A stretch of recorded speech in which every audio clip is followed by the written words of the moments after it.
Magandang umaga mula sa Pag-asa Weather Forecasting Center. Ito ng ating update sa magiging tayan ng panahon sa susunod na 24 oras.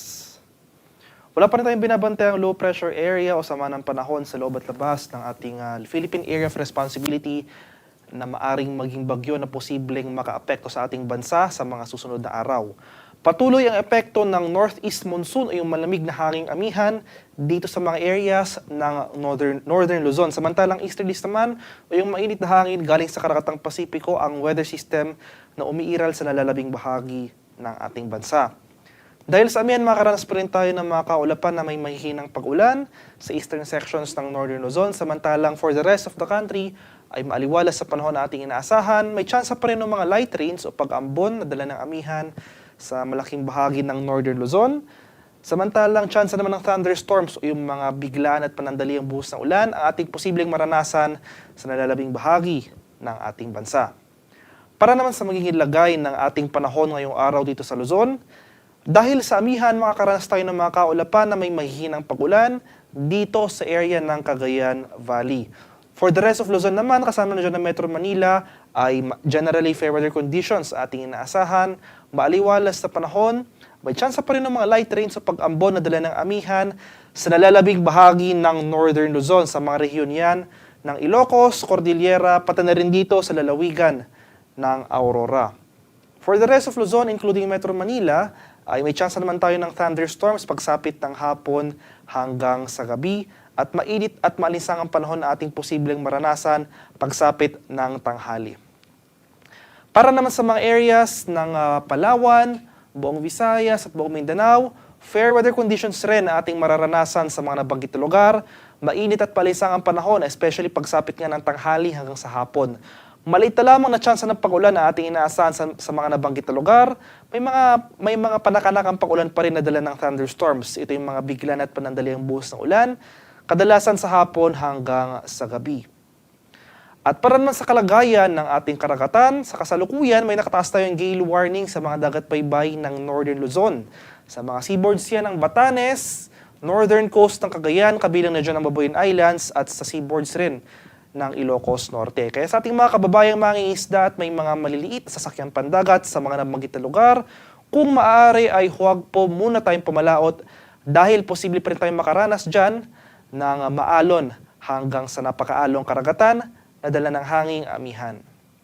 At para naman sa ating 3-day extended weather outlook sa mga piling syudad ng ating bansa, dito sa Luzon, for the next 3 days, magpapatuloy itong maaliwalas sa panahon, generally fair weather conditions, at inasan pa rin natin yung epekto ng hanging amihan dito sa area ng northern Luzon. So sa syudad ng Baguio City, bukas araw ng linggo, makakaranas pa rin tayo ng mga light rains o pag-ambon na dala ng amihan.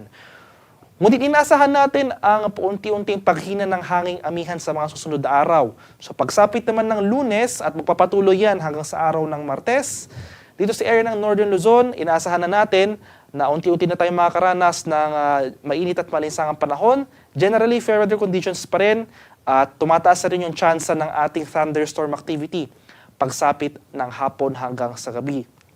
Temperature forecast para sa Metro Manila for the next 3 days, posibleng maglaro mula 23 to 33 degrees Celsius. 15 to 24 degrees naman dito sa Baguio City at 24 to 32 degrees Celsius sa Legazpi City. Sa bahagi naman ng Visayas, sa mga areas ng Metro Cebu, Iloilo City at Tacloban City for the next 3 days, easterlies pa rin o yung hangin galing sa Karakatang Pasipiko ang dominanteng weather system ang iiral sa mga nabanggit na lugar. Maliit na tsansa pa rin ang pag-ulan na ating inaasahan, ngunit may mga pag-ulan pa rin tayong posibleng maranasan pagsapit ng hapon hanggang sa gabi na dulot ng localized thunderstorms. Temperature forecast para sa Metro Cebu for the next 3 days, posible maglaro mula 25 to 32 degrees Celsius. 25 to 32 degrees rin dito sa bahagi ng Iloilo City at 24 to 32 degrees Celsius sa bahagi ng Tacloban City. Sa mga areas naman ng Mindanao for the next 3 days, for the most part, malaking bahagi ng Mindanao makakaranas ng maaliwalas na panahon, maliban na lamang dito sa area ng Metro Davao sa araw ng Martes, March 5. Inasan pa rin natin yung epekto ng easterlies sa buong Mindanao for the next 3 days at posible itong magdulot ng mga kaulapan na may mga kalat-kalat na pag-ulan, pakulog at pagkidlat sa malaking bahagi ng Davao Region. pagsapit ng araw ng Martes. Gayunpaman, generally fair weather conditions sa ating inaasahan sa nalalabing bahagi ng Mindanao throughout the forecast period. Temperature forecast para sa Metro Davao sa susunod na 3 araw, posible maglaro mula 24 to 33 degrees Celsius.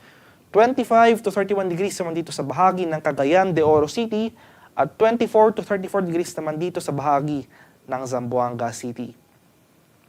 Ang haring araw dito sa Kamaynilaan ay sisikat mamayang 6:12 ng umaga at lulubog naman mamaya sa ganap na 6:04 ng hapon.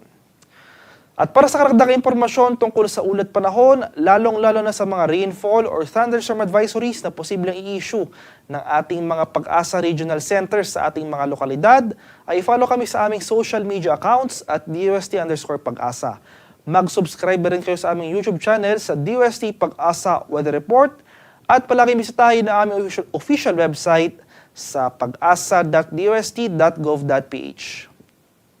At yan lamang po ang latest mula dito sa Pag-asa Weather Forecasting Center. Magandang umaga sa ating lahat. Ako po si Dan Villamil nag-uulat.